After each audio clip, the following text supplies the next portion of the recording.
Doubling down on attacks over President Joe Biden's age. In a new Fox News op-ed today, she writes, millions of Americans watch President Biden and believe he exhibits cognitive decline. That's a quote from Haley. It was just days ago that Haley said President Biden is likely to die in office if he is reelected, a comment to which the White House fired back. Meanwhile, President Biden turned that criticism into humor in remarks at the annual White House Correspondents' Dinner.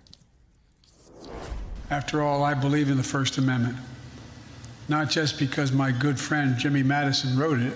I get that age is a completely reasonable issue. It's on everybody's mind. And everyone, by everyone I mean the New York Times, call me old. I call it being seasoned. You say I'm ancient. I say I'm wise. You say I'm over the hill.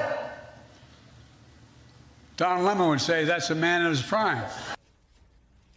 I guess if you can't beat him, join him. Let's talk more about this with Michael Steele, former RNC chairman and MSNBC political analyst, and Alencia Johnson, former senior advisor to Biden's 2020 campaign. It's great to have you guys here. Alencia, obviously Saturday's comments were part of this string of jokes. That said, could this be the best way for Biden to attack the age issue, using humor?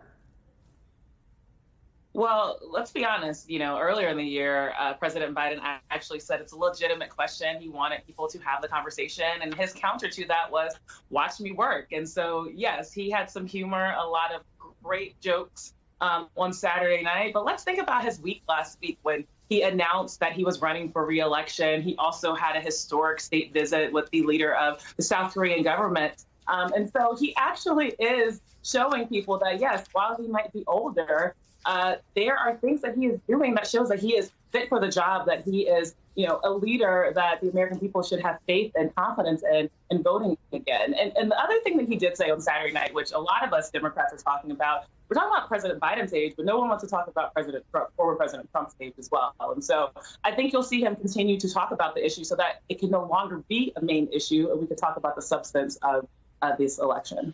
To that point, Michael, could Republicans stray too far down this road? It's not like there are many years between President Biden and former President Trump, yet they keep on bringing up Biden's age. Yeah, sure. Particularly given that the significant portion of their voting base are Biden's age. So at a certain point, you're telling your base voters that you're just not even competent to participate in the democracy anymore. I mean, look, it's the politics of the moment. I think Biden has handled this expertly. He's done it with humor, and he's done it with the show me stuff. This is what I'm doing.